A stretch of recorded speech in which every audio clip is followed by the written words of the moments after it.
Weaver being the pairing with Darkseer in lane, because even though it's a ranged hero, it is a hero that gets on top of people thanks to Shikuchi and usually wins trade-offs. What would you think of that?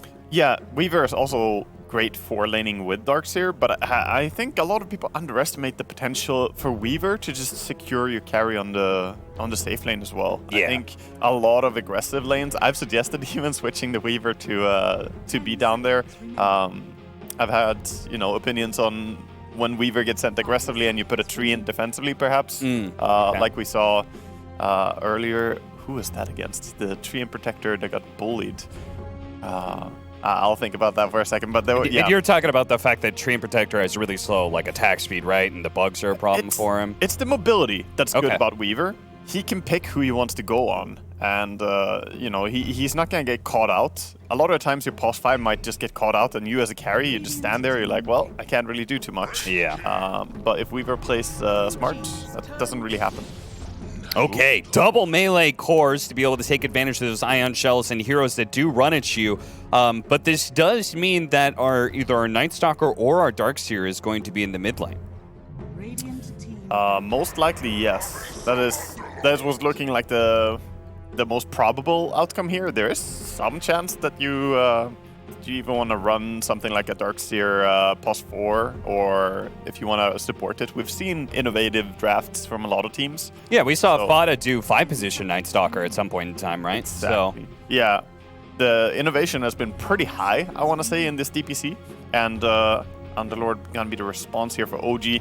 I like Underlord's Pit of Malice against Weaver and Darkseer. Again, this goes very well with they've countered the first two heroes of Tundra really well, but this Wraith King and Night Stalker, I think Night Stalker is gonna have a beautiful game here if he gets off to a decent start, because he looks real good against Bane, Puck, and Nyx, man. Yeah. I have to say, I feel like everybody talks about Amar, and there's a good reason for it. I feel like his Underlord was like, I was just like, watching his Underlord, I was like, man, never knew Underlord could be played like this, And I feel like I think that a lot of times about his various heroes. He's just so greedy. He carries from the offlane sort of situation. The last time we saw this Underlord, it was up against Team Liquid, and even though they lost, that was the game that he had the BKB Satanic Basher Blink Dagger AC. I like one. Okay, so I mean, obviously, I like the entire package there. Sure. That's a lot of items to have on your Underlord. But I like one item more than the others, because I'm a big hater of Underlord. I think the hero is dog shit a lot of the time. Okay. But an item that can really enable him is the Blink Dagger. And I think people sleep on the fact that Blink Dagger will allow him to not be so predictable in the fights. Because players are great at just reading, oh yeah, Underlord's walking towards me, he's gonna Pit of Malice, I can go around it. But if Underlord blinks in, Pit of Malice, and starts hitting you, that can come out of nowhere in a team fight. Yeah. What would you think of, so another build that I was actually a pretty big fan of is people would go the Rod of Atos, right? And where you got a pit, Rod of Atos him, and then he gets pitted again, he can't move. Yep. But then we saw an adaptation of Yule's Scepter. Which is also fairly good against Surge in general. What would you think of that kind of utility build for Underlord? Yeah, Yule's could be good if they want to have more lockdown for that Surge, potentially catching people. But I think they're at a stage where it's less important that they prioritize countering the Surge and the Darkseer at this point, and just I think it's going to be more important that he is not going to die to the Wraith King and Night Stalker, just going in and slapping him at this point too. Right. Because they have a lot of catch on side of OG, and Tundra are just starting to look a little bit beefy, quite thick boys over there. Yeah, they certainly are. And they still have one pick to go. Is this Night Stalker going to be a support or the Darkseer a support? It seems like that is the idea that OG has for their draft. They're banning away mid heroes in the Void Spirit and the Tinker right now. Yeah, meanwhile on Tundra, they're banning out carries. Like I even suggested in the first phase there, the Bloodseeker gets removed. They're respecting that as well. When you pick an early Darkseer, you want to try and remove carries, so they removed Faceless Void, PA, and Bloodseeker are the ones that they mainly prioritize. And I guess Monkey King could also have been a carry hero they didn't want to lane against, since it's quite hard to get close for Darkseer against that. All right, what is going to be the Weird 9 hero? He's not your most traditional mid laner. in that regard. Obviously, I feel like one of his biggest peaks as a player was when he was innovating the Midwinter Wyvern. And Sania's going to get a little mad for me saying that. But hey, he's the one who managed to run it in professional games, all right? not in these pub games. So 9 was running that around, and it was absolutely ownage.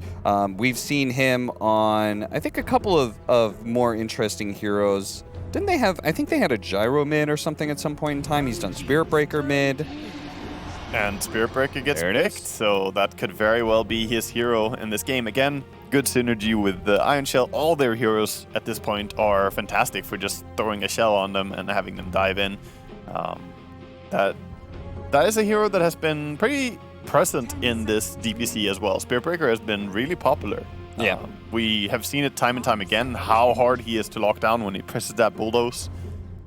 Not much time remaining for OG here. What's going to be their response? I'm not gonna lie, Fana. I think it's still Night Stalker mid. Even though we've seen, I personally think Night Stalker should be a core in this game. Seeing Bane Puck, but we'll see if I'm totally wrong about that. Lifestealer is going to be the last one for OG. We haven't seen too much Lifestealer in a while. What do you think about that? We haven't seen it too much, and I actually have been advocating it a little bit here and there. And in this game, I think he's fantastic. Look at all those big chonkers on Tundra. So he's going to have a good time right-clicking away, and you're definitely right. It's going to be 9 on the Night Stalker. Is Snaking playing Spirit Breaker? He's been playing Spirit Breaker a lot for this team. So, it's not too surprising. But yeah, he's going to have a Night Stalker against Puck on the mid lane. Not the easiest at the start, but he's rather sustainable on Night Stalker and just having a lot of armor and HP. Trying to find, I don't remember seeing a Lifestealer. Okay, it got picked up once in Western Europe, and it was versus Oof. Well, that's not a good sign. It did win, but it was in the game between Alliance and Cool Guys, who obviously ended up being the bottom 2 teams. But Nico Baby ended up playing that 7-0-2. Yeah, great score. That's yeah, obviously a great score. I think, even though he hasn't been played much, Lifestealer is a hero that could have been used more in this DPC. There's a lot of abilities that you can just, not care about when you're a Lifestealer. You have that Rage ready and available. I think it's a good pickup here. I think it can work well with their team. Yeah, and we're going to see that should be perfectly fine versus the Iron Shell, right? It has some ways to be able to, they've got the sort of classic mid Intelligence Initiator with a Lifestealer combo as well. Storm, Puck. This time it's Puck. Some infest bombing going on. Yeah, definitely. Yeah, they could probably take it quite aggressive in the mid game. Is usually when that comes online. The combination there. Though I will say, I've always been a much bigger fan since the change to Infest. I've always been a much bigger fan of Lifestealer using his Infest as a. Thank you, production, for that. Sean the Shark, that's right. He's going to be joining in this TriCast. I've always been a bigger fan of, what was I talking about? The healing. You probably want to say the healing. Death Prophet or something. Yeah. The save Infest rather than the Infest bomb. Right. Just because I feel like it's way more impactful as a save now. Yeah. We're going to see some damage here coming in on Spirit Breaker as he gets slept up, stunned. Trying to click him down. His only way out of this one is to be able to see somebody to charge, but they don't see anybody else. The only other person is Amar, who's currently sitting in the mid lane. So Snaking will give away first blood. It's Misha who's going to take that last hit. So they couldn't manage to funnel it to a core, but still a great pickup for OG. Yeah, no creeps on the map yet, buddy. Amar has been spotted on mid lane, of course, by a Night Vision on Night Stalker here. He was just checking for wards, not going to find anything. I love it with Night Stalkers, no matter what lane it is. I think all Night Stalkers barrel down mid lane and just sit on the other side of the river because you've got that superior nighttime vision. Yeah, you got to use that 1 minute basically you have at the start of the game to scout out a little bit. You can find some intel. But yeah, definitely OG off to a pretty good start, getting a little bit of a kill there in the beginning. I mean, we've seen some really poor Banes lately, so maybe it's a good feeling to get a Bane who gets a first blood kill. Having a good start. He's going to have boots immediately, man. Well, you've seen some really poor American Banes. This is Western Europe now.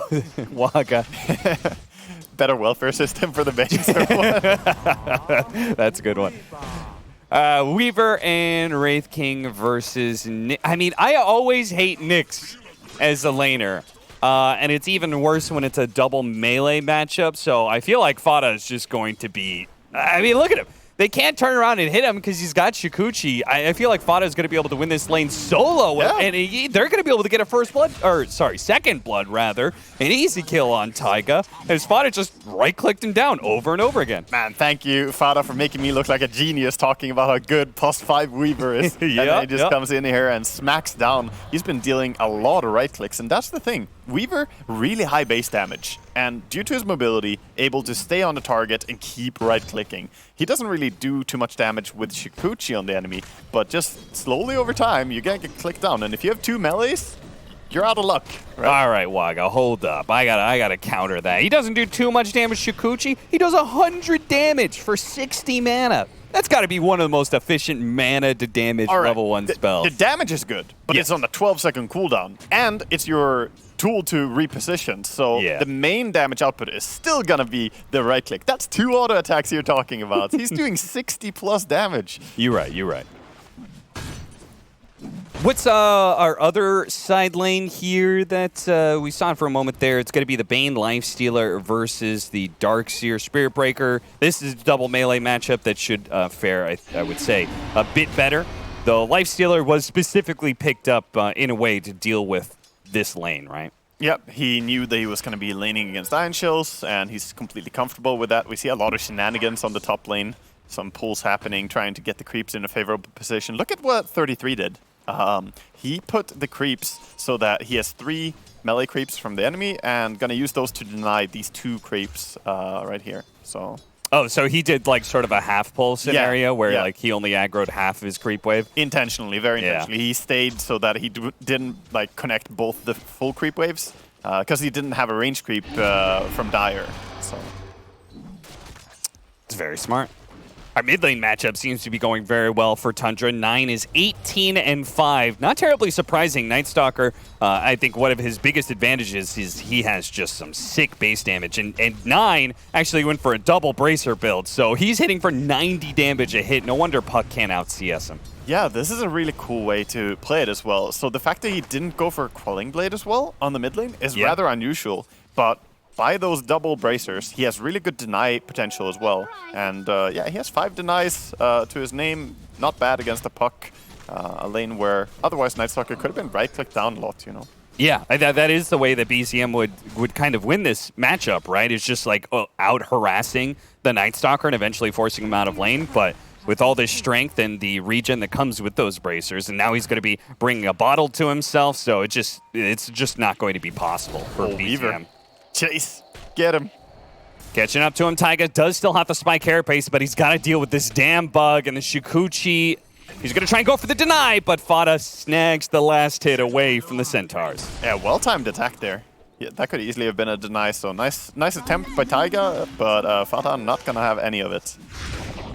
It looks weird looking at this this Nightstalker actually like regenning so much. Actually, now he has Enfeeble on him, so it looked a little bit better, but look at his HP regen, man. Like 6.5 when he has no bracers. Now they come off, and he has 9.5 HP regen on the mid lane. It's like the man has a tango all the time.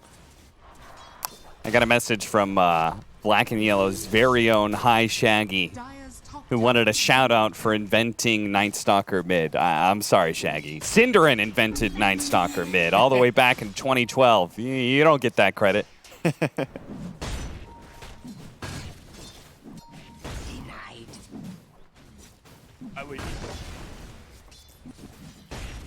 Dota is one of those games. A lot of things have been around for a lot longer than you expect, and then it comes back into meta. You know, it's like Core Axe receiving attention lately, but it's been played a long time ago as well.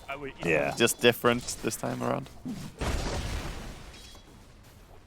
Well, it seems like Tundra is going to be very happy with their lanes. They're pretty much going to walk away with a win in almost every single one of them. But OG is not that far behind. What would you say, like, what is your anticipation of how this game is going to kind of break down tempo-wise? Who's going to be the aggressors to the start, and who's going to be playing more for that late game? I can see them being both kind of butting heads in aggression, actually. I don't think that OG want to sit back. Their lineup has a Nyx who will run around with Vendetta. So I think both are going to be rather aggressive. Obviously, the Spirit Breaker team with Iron Shell, I think, is going to really try and turn up the pace, though. Now we do have nighttime as well. Our first nighttime is here. And I think a lot of off-lane Night Stalkers would just like chill out during this period of time. But this is a mid Night Stalker. He's already got his level 6, and he's going to be coming down to this bottom lane where they brought Misha to kind of tri-lane. Misha is there for the defensive nightmare, and so they're not going to be able to kill this Night Stalker by any stretch of the imagination. But they can at least tell him, hey, you got to get back to that mid lane. There's nothing to be found here. Yeah, OG react well, they back up in good time, and that's a lot of time not, wasted, but Nine has to make his way back towards the mid lane, and Puck has happily been farming away. Good attempt rotation, though. 33, just a casual wall out, just to try and win the lane a little bit more, maybe get a bit more CS. He's actually top of the network chart right now, which free farming Darkseers have a tendency to do is they get both the full creep wave and the neutrals, which you could see he's doing right now, pulling back into the easy camp. Yeah, he was also trying to send his Lucian to stack, but he's going to get help from Snaking, stacking up that big camp, so they have a triple stack on the triangle big camp there for Radiant. That's nice. TP's coming in. They're going to bring in the Spirit Breaker here. They've got the vision for the charge. Really nice impale coming out from Taiga, but he's still kind of stuck. There's no way out of this one, I think, unless... No, he's actually good. Vado might just be able to run him down still with so much minus armor, man. Those bugs, the last hit's coming in, but he actually managed to get a healing self. I think he clicked on Misha. Night Stalker will surely finish him off, though, as he throws out the nuke, and the one swipe is going to be good enough for the Dark Ascension bonus damage. They are going to be able to get the Puck coil onto the Wraith King, who is just shy of level 6. Look how close he is. The silence is over the top of the Puck, but it's not going to be enough to stop the physical damage that comes raining in. Nine still is okay to fight this, but Snaking is limping on low HP and just ducks into the trees, but the damage over time from Amar will secure that kill. OG, a very nice defensive formation. Once again, they seem very well aware of the Night Stalker rotations and are combating it perfectly, I would say. Yeah, they read it really well, and man, that's one of the most painful deaths you can have on Wraith King right there. He was so close, and now they're trying to dive him again. I think he's gonna get level 6. Oh no. They popped the glyph. Look at him. They're trying really hard to prevent him from getting that experience, but he finally does. The creep, one creep, is all he needed to be able to get level 6. He's dead once, but is he going to be able to get out? I mean, okay, it looks like Nisha's going to TP out. They're all retreating, probably in part because there's a Spirit Breaker in the game, so you can never say nobody can be here, guys. Let's just keep diving. Yeah, we see a lot of aggression on bottom lane, but meanwhile, 33 just farming away. He got the Vanguard, he's going for that Orchid, we've seen it before from him, and it's going to be an early Orchid. That could be problematic for both Bane, Puck, and even something like Lifesteal can get caught out by it. And silence. Oh, it's so good against Puck, the follow-up charge, but they don't have level 6 on the Spirit Breaker, so there isn't that final disable they needed. The Night Stalker tried to go for it still. Fada's going to try and run him down. Snaking is certainly dead to Lifestealer, but Fada, he dove in deep for that one, and BZM managed to get away. He still has the bug on him, but 9 is too far out. The damage over time will not be enough. BZM survives once again. They seem to be able to outplay this Night Stalker aggression that Tundra's trying to bring to the table. Yeah, BZM was keeping it cool as well. He even had a Fairy Fire that he didn't use. He goes to base and he actually sells it now, getting extra value, being rewarded for his cool. Quick question. Does Underlord get the bonus damage if Wraith King dies with reincarnation? I believe so. I believe that counts. Yeah. Oh, that's pretty nifty. I'm fairly certain that it does actually trigger. Yeah, at least early on, that's actually a pretty powerful tool to be able to kill the Wraith King twice. I'll keep an eye on it, see if it happens again this game. Yeah, I saw him after the Wraith King died, he had like 80 damage, and I was like, I kind of doubt that was just all from creeps. I feel like that had to be the Wraith King, but... He is maxing it, though. He's got full points in it, so 75-second duration on the buff, and of course 45 damage now from the hero kill. Yeah, and they're going to start chopping away at this tower. The Vanguards pick up first. Feel like they just cannot fight this Underlord. I feel like Tundra just needs to go to the opposite side of the map at all times. I like how I like where most people have a TP scroll. Amar has an Aeon disc on his sticky buy. Yes. Yes, for when I buy all my Aeon discs. Yeah, there's a couple people who do that. There's Divine Rapiers is the most common one, yeah. You know, when you need to be able to buy that Divine Rapier, you need it, and you need it now. Yeah, I remember seeing someone having the Flying Courier there. Still, as a little memento, you know, from that's a the good old times. Wraith King is about to finish up the armlet, but you could see this Lifestealer already has his. So pretty big, wide gap, actually. 1,300 net worth difference between the Wraith King and this Lifestealer. So that is, even though Tundra has done very well for themselves in the Darkseer, they are suffering quite a bit when it comes to the Wraith King's farm. And now Snake King may be caught here. They do have level 6, so they can go for the Fiend's Grip. Do they feel like they have the damage, though? It's going to be a long Fiend's Grip. Taiga is going to try and do what he can. If they have an Impale to follow this up, it should be enough, and yeah, they got it. Yeah, they commit to an ulti, but at the same time, I think at this point in the game, you just use an ulti for a kill. No matter who it is, if you're Bane, just get a kill. It's not too late into the game, so right now I would just expend anything. All right, we see that Amar is going to be going for the Rod of Atos build. So we talked about the control being offered from the slightly utility build of the Underlord. And he agrees that's the route to go. Night Stalker, Darkseer, Spirit Breaker, all these very mobile heroes. Tries to go for the Deny on the Illusion Rune. A smart play, but it's going to get him killed. Fada dies from the coil laid out. Yeah, I like the right clicks coming in from Puck there with the Tumbler's Toy to stay close so he can keep clicking there. Oh, yeah. And very nice snag on the Illusion Rune too. Taiga hanging out here. They spot him, vacuum him back. But they don't really have a follow-up behind this. They see Uragi and BCM's in the river too, and Tundra's like, no, this is not the time or place to fight because it's daytime. Yeah, even though this is a very small net worth difference in the teams, I feel like OG are getting what they need a little bit more so than Tundra. Because of that Wraith King being the bottom of all the cores and Lifestealer being top net worth of all the cores, I think OG are probably a little bit happier right now. Yeah, certainly. Especially since the matchup of Lifestealer versus Wraith King. I feel like Lifestealer 1-to-1 wins that matchup unless Wraith King's pretty far ahead, right? Yeah, he does, and he kind of does well against all the heroes on Tundra's side. It was a late pick Lifestealer, you know, and it was a smart one, I think. Fits very well here. Whereas Wraith King, he just needs to get everything going, you know, the way you normally do. He's skipping Desto this game. He's put Blink Dagger already, so he wants to play really aggressive, perhaps? Interesting. I mean, they will have this sort of like mass initiation between the charge and then the Surgeon, the Night Stalker rolling up. It looks like he just wants to keep up with the rest of his boys when they charge in. Yeah, I mean, he even went face boots instead of power treads. We see a lot of power treads for Wraith King, so this is hyper aggressive, I think. Another Fiend's Grip pick-off on the supports of Tundra. Hey man, if you get that every 2 minutes, you're going to be pretty happy. Just come top, boys. See you in 120 seconds. Another Fiend's Grip on someone going alone. This Misha is having a good time.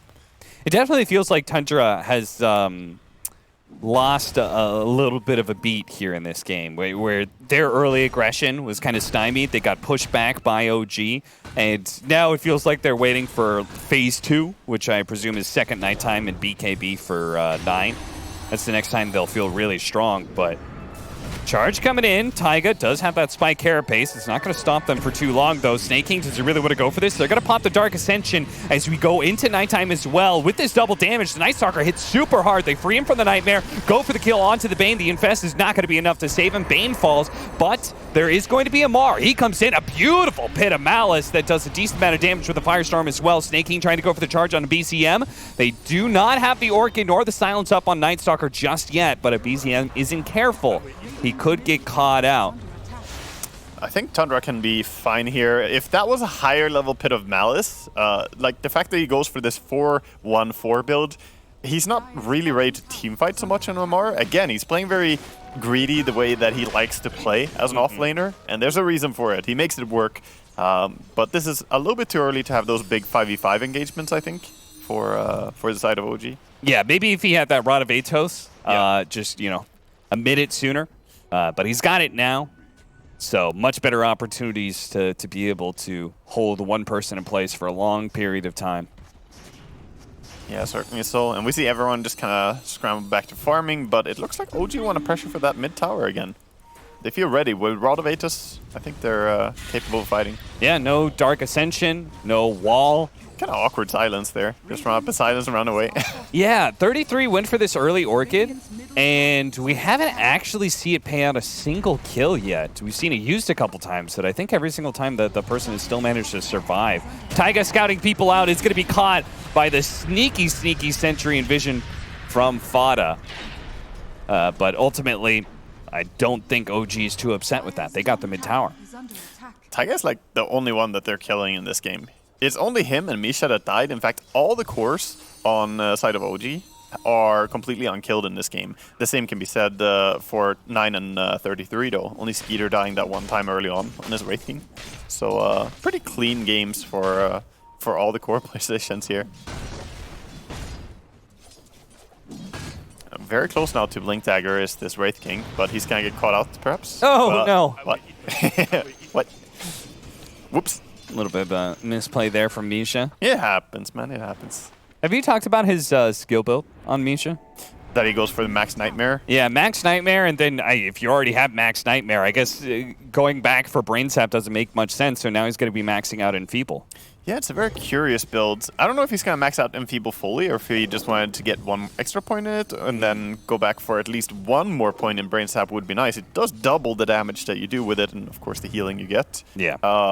So I think the Nightmare is cool though, because he is identifying. This is a very split pushy game so far. People are just playing alone, and Nightmare getting extra cast range is huge. The duration also good for setting up, and underrated, the damage of Nightmare is pretty damn good. If you get a full channel Nightmare, 7 times 35 pure damage? Plus you could be right-clicking them the entire time. Yeah, I think it's actually pretty insane trading ability. Smoke up. A 3-man smoke here from OG, and the other two invisible. Nyx Assassin with a delivery here, gonna pop out with a nice 2-man impale. On the other side, they're gonna be able to catch the Darkseer as well. A pincer move from OG with resounding success, as they're gonna be able to pick up at least one here. But Dark Ascension does manage to get the Night Stalker a little bit out of harm's way as he goes in turn and tries to kill for the puck. The Silence is going to wear out eventually, and BZM does manage to slip away for now, but the stun comes out just in time from the Wraith King, and they get that kill. Wraith King now slowing down Yuragi. Yuragi just doesn't do quite enough damage. All these heroes are kind of kiting him around. A smart TP out from the Wraith King before Amar could get there, and the other two fade away into the night. Yeah, buyback was used by Misha there. You could see the power of Night Stalker and Weaver working together there when they just run in and fight. Also Spearbreaker being kind of sacrificial in his dive there. They bring down the puck, and an interesting team fight that was chaotic to say the least. There was just battle all over the place. Honestly, I thought that was going to be so much better from OG when they caught the Darkseer at the start and hit that 2-man impale. I mean, it was a beautiful initiation, but I think brilliantly played by especially 9 around that cliff area. Yeah, but look at how they go on the back afterwards. Like, it started out good for OG, but then you see Tundra, they go for this wraparound with Spearbreaker and Weaver coming around with the Night Stalker, and they just battle down on that puck really hard. Yeah, meanwhile, the Wraith King soaks up, Amar's attention. He's got his extra life, so he's kind of fine, and you pointed out perfectly. Snake King starts that whole fight with a very sacrificial charge play. In the game now, though, we have a Roche attempt here. They're trying to sneak it early, but it's being contested. Yeah, it's certainly going to be a big contest. Impale out, they managed to get the Orchid onto Lifestealer. Lifestealer is a bit skittish about that. He doesn't like these silences. He's going to call for a retreat here off of Amar. They are going to be losing. Oh, he actually canceled it. They're thinking about fighting this one? This looks a little dangerous. I guess they're not going to be punished for staying. They read that they don't have to skip out immediately, but they also probably can't stick around to contest and try Roche. The Darkseer wall is so fantastic in these scenarios, by the way. He just put it on the Roche pit, making it very difficult to go in and do anything.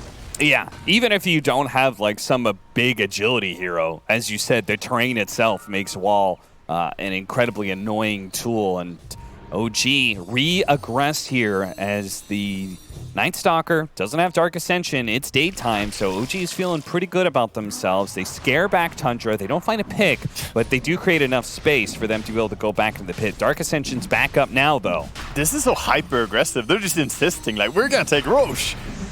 There it is. Pops that darkness and looking for a pick, but that Nightmare, so annoying while he's on the cliff area. Nobody could really get him down except for maybe Fada. Oh, this is a bit awkward because now Roche is really low. It could fall the other way. Yeah, 9 with all that minus armor. He's ripping through Roshan real quick, and oh, nice vacuum coming out. That is a beautiful one to be able to stall them, and they pick up the Aegis in time, but it may be costing this Darkseer his life. Fada and 33 both die, and as 9 tries to get aggressive with this second life, he doesn't really have the heroes to follow. It looks like BZM tried to catch a third pickup there with the coil, but it failed to land. So 2 heroes traded out for Roshan and Aegis. Would you say that's worth it for Tundra? More than worth it, I think. They're probably really happy. It's also just the damage that it does to your psyche that, oh, we can take Roche, and then because you tried it and because you stuck with it, the enemy end up stealing it. That feels terrible. Yeah. So OG are not going to be happy, even though they got those kills. Night Stalker now with an Aegis is a really good tool for him to just go dive in without any care in the world in the next team fight. Yeah, with a BKB, like as you said, no cares in the world. He's just going to go full head on because it's going to be hard to kill him once if he pops BKB twice. I think is almost out of the question. But yeah, when can they get aggressive? That's another question, as they do have some big cooldowns they're going to be waiting on. Plus, he's trying to get Blink Dagger. Skeeter's trying to work on the Deso now.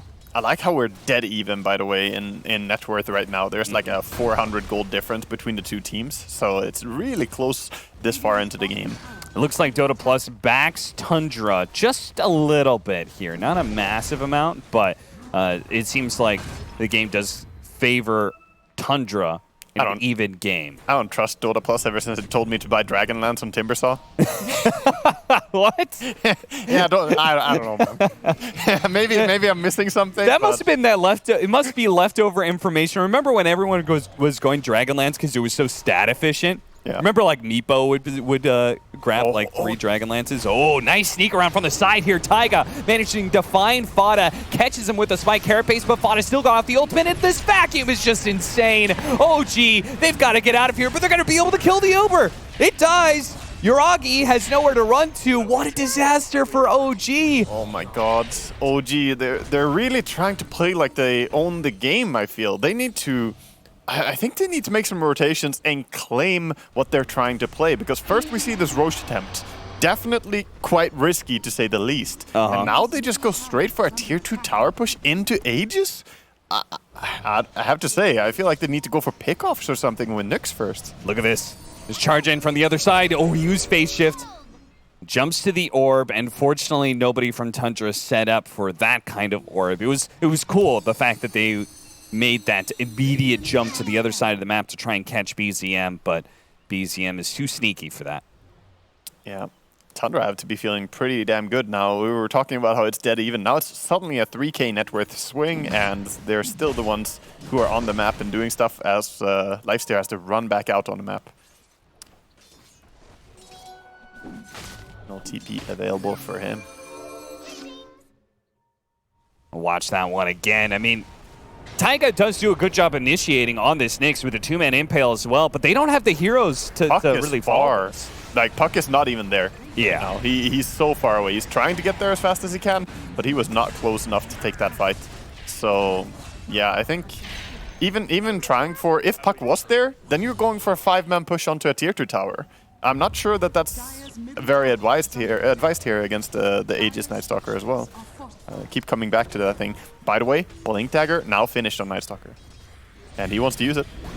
They're going to be able to lead off Orchid first onto the Nyx Assassin. Defensive Nightmare save. Now even the Infest, and he gets off the Vendetta. Good save from OG.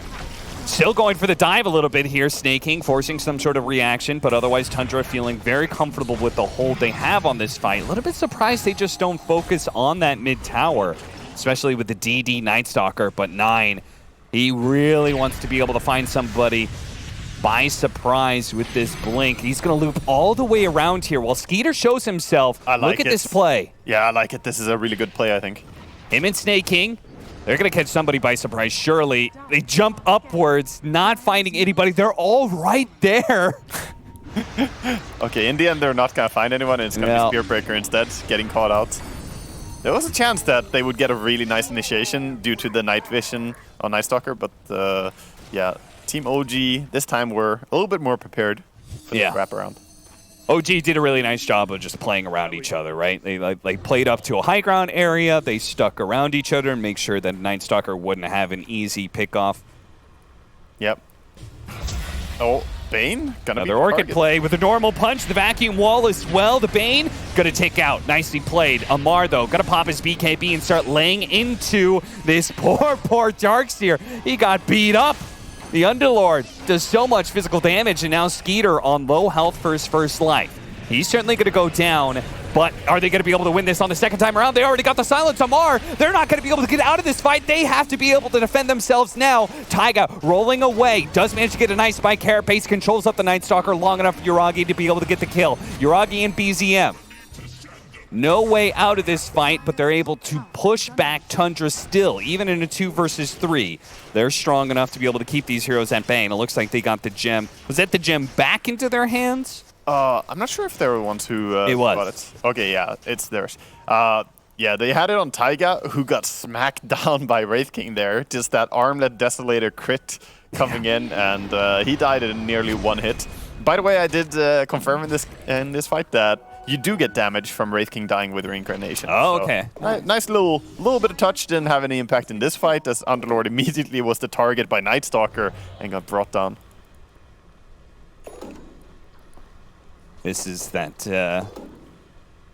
Have you played Darkseer since they've made this sort of change where you can go this kind of single target build? Blink Orchid, normal punch? Darkseer is like the one hero I do not play. Yeah. So, no, I have not much. But it is curious. The normal punch, at first it was really garbage. At first it was a 25% damage illusion that you generated, but now the illusion is stronger. I believe it's either 50% or even more. But it used to be 25%, and it did nothing. Hitting, like, you're like, oh, I'll normal punch Morphling, and then he hits himself. Yeah, that illusion did like 5 damage. Yeah. Like, I've seen that, but they buffed it since. So now it's pretty decent. Of course, bigger part is the lockdown. Having a stun is really neat. Don't worry, you'll find it. 33. Found the spider, the missing spider legs eventually. And I'm presuming they pass it over to... Wait, where'd they go? Did he send it back? Oh, I think they were meant for 9, but I think he sent them back on accident. No, he wants the Blaster Rig. Oh, okay, that's fair enough. Yeah, there's a lot of swap arounds. They want Spider Legs on Spearbreaker, of course, so that they can go even faster. And this is a top-tier item for Spearbreaker to drop. Now with Shadowblade, Face Boots, and Spider Legs, and of course Bulldoze, he can really crank that engine right now. Yeah, this blue furry creature turning into Sonic. Shadowblade, Spider Legs. He's going to go BKB instead of the Aghanims next. So bigger focus on the team fight presence rather than the constant split pushing and farming of charge. Yeah, he doesn't want to get stopped by this Pit of Malice, Rod of Atos, or Puck interfering, or even Spiked Carapace. We see a smoke here taking over the triangle. I don't think they're going to catch anyone without them smoking themselves here. Might look like, yeah, smoke is being brought into inventory by Weaver. Gonna pop it soon. Man, they do that 5 seconds sooner and they might have been able to catch the Wraith King in that triangle alone. Whether or not that would actually be good for them, seeing as he would have that second life, is up to debate. But OG just shy of being able to find a hero here. Instead, it might be Tundra who finds a victim. 9. He spots Amar. Amar doesn't seem to be too scared. He's got the vision on the high ground. He's willing to take this fight, but it's the Nyx Assassin who gets spotted instead. A sentry that was laid out much long ago. Oh, what a vacuum coming out. And immediately, Amar, he pops the retreat. He needs to be able to get out of here. Uh-oh. Eul Scepter, is he going to be able to blink himself away? The orb, they got the silence. They stay on top of him. BZM is not making it out of here. Now the charge is going to come through, catching Misha. Even better, the wall onto Yuragi. Yuragi has no way out of this one. The infest on 2 seconds, but that's 2 seconds too late as they turn now back for the cherry on top. That is Misha, but the feast there was being able to kill the carry of OG. Oh my god, they're dead for so long too. The 1 minute death timer here on both Lifestealer and Puck. And by the way, the gem is still there. It was dropped by Taiga, and they're sending a courier to try and snipe it here. I don't think anyone realized on side of Tundra that they could again have taken the gem here. So the courier's gonna fly away. I think 33 just saw that courier. He's like, no. 33 knows. No. He's blinking. Oh, misses out. Close call, 33. But either way, fantastic fight for them, and it looks like an opening for an easy Roche. Yeah, you do not want to give away a gem to a team with like Night Stalker or Spirit Breaker. That would be terrible for Nyx. He would have a horrible time. Yeah, seriously. 9,000 net worth lead. Gonna climb even more, especially now with this Aegis and Shard pickup. Looks like the Shard is going to be given over to Skeeter. Yeah, I agree with it in this game. We see a lot of Wraith Kings take Shard when it doesn't make too much sense, but you're against Nyx. Just being able to not worry about running out of mana feels fantastic. And of course you get 3 skeletons on everyone when you die. It's not too bad. Yeah, not the worst thing in the world. What do you think about this build-up he's going next? I expected AC to try and combat the one-on-one against Lifestealer more, but he actually has the Orchid queued up instead. Yeah, going for a second Orchid when they have Night Stalker as well. They're just doubling, tripling down on Silence in this game, and it makes sense. Silence is fantastic against the lineup that OG are running. Yeah, Puck, Lifestealer, those heroes are particular, and that's why Lifestealer is actually going to go for a BKB himself. Yeah, he does have, of course, the Satanic to get rid of Orchid, and he also has Paladin Sword, so his neutral item drop was really nice in this game. That's like S-tier item for Lifestealer to get here. Yeah, that is a sick one. He even has Sanch, so his Lifesteal is incredible.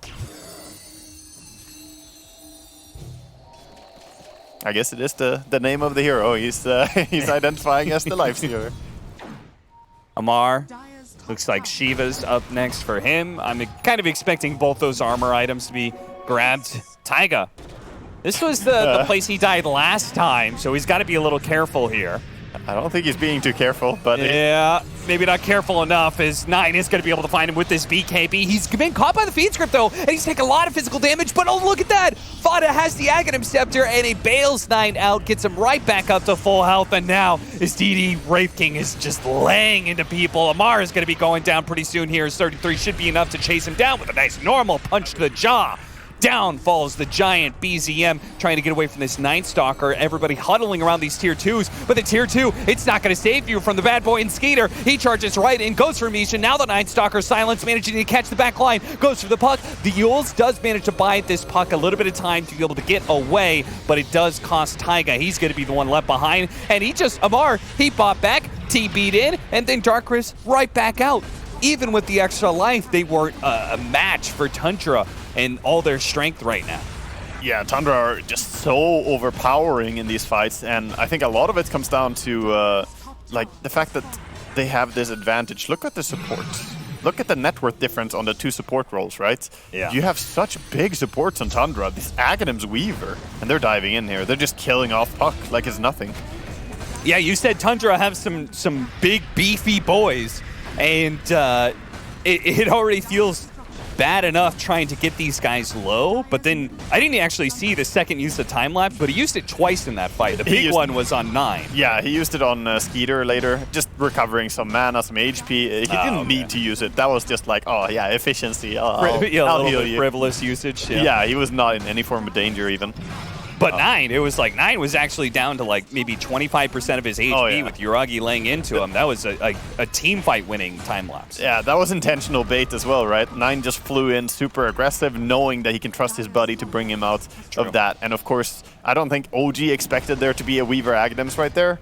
I mean, how farmed is this pos 5, you know? Yeah, seriously. And I don't know, like they have the knowledge now, but the execution, it's not like you're time-lapsing some like squishy agility hero that you could possibly be blown up or something. Like, all of these heroes are enduring, and I feel like that makes it even harder to counter this Weaver at the perfect timing. Misha getting run over by the combination of the Night Stalker and Spirit Breaker, and Amar, he's gonna try and Dark Rift everybody out of here. Unfortunately, they do. They tried to actually push the Lifestealer out of the Dark Rift, but it wasn't quite good enough. Just bash him, push him away. Yeah. Yeah, I think you definitely said something important there in that Weaver Aghanims is better the thicker your core is. There used to be a meta where we had Alchemist Weaver being played. Of course, Alchemist could give Weaver the Aghanims as well, which was extra nice. And then he's just a big sustainable hero. And Wraith King, Night Stalker, these heroes fit the same kind of role in this game. And man, it feels like it was 12 minutes ago, Cap, that this game was dead even in net worth. Now it's a 25,000 lead in 12 minutes? Jesus. It broke open real fast. It only took 1 or 2 really big team fights, and now they've got the Bloodthorn on the Wraith King, so this Lifestealer is going to have a really hard time surviving through these kind of initiations, as they're going to be able to keep him chain stunned for a long period of time. He wants to get off the Satanic, but he just can't. The single target disables are too much for the Lifestealer, and the whole meantime, 9, he was looking for the backline heroes. He was making sure that nobody would be able to be there to help out Yuragi. Amar is stuck on the cliff. Does he have a Dark Rift out of there? Not yet. Oh no, he just has to sit there and watch as his teammates get eviscerated by Tundra. As BZM is going to be able to blink back. They managed to get a 2-man coil, but look at Snaking. What a charge through. Manages to get a really nice one. The BZM is finished off, and these stuns onto Yuragi. He's got to get an infest. Fortunately, Taiga will bail him out. Amar is finally off of the cliff and back into play. He waves hello, and Tundra says goodbye. Yeah, he managed to get a TP scroll delivered there. That was important. Imagine if that courier got sniped, because he was just sitting there. But we could see the Lifestealer a little bit. There was a moment of brightness, I feel, for OG, where you could see Lifestealer just right-clicking there. If he doesn't get perma-lockdown, he actually is fighting really well. But at this point, he's, you know, 9,000 net worth behind the Wraith King. It's difficult, man. They're just spam-clicking these Orchids on him. So even if he Satanics, there's just a second Orchid coming off immediately after it. That's how he died the first time. And it's so scary. He's going to go for a Divine Rapier. Which they do kind of have damage problems, but at the same time, he has survivability issues, as you just pointed out, with all these sounds. Yeah, here you can see, actually, the Lifestealer trading up. Look at his HP. Just, yeah, he's taking damage, but look at when he gets to click, man. Sadly, doesn't get to do it too often. Nullifier actually picked up 9. Picking and choosing his targets. It's going to be the supports first. Both Taiga as well as Misha down first. Amar is going to have a struggle to be able to get back to the fountain. Infest buys him a little bit more time, but they're going to slow down, push him backwards with a normal punch. And now that leaves Yuragi almost by himself. BZM is going to be able to get a nice coil to hold people in, but they know it's never going to be enough. It hasn't been enough for the longest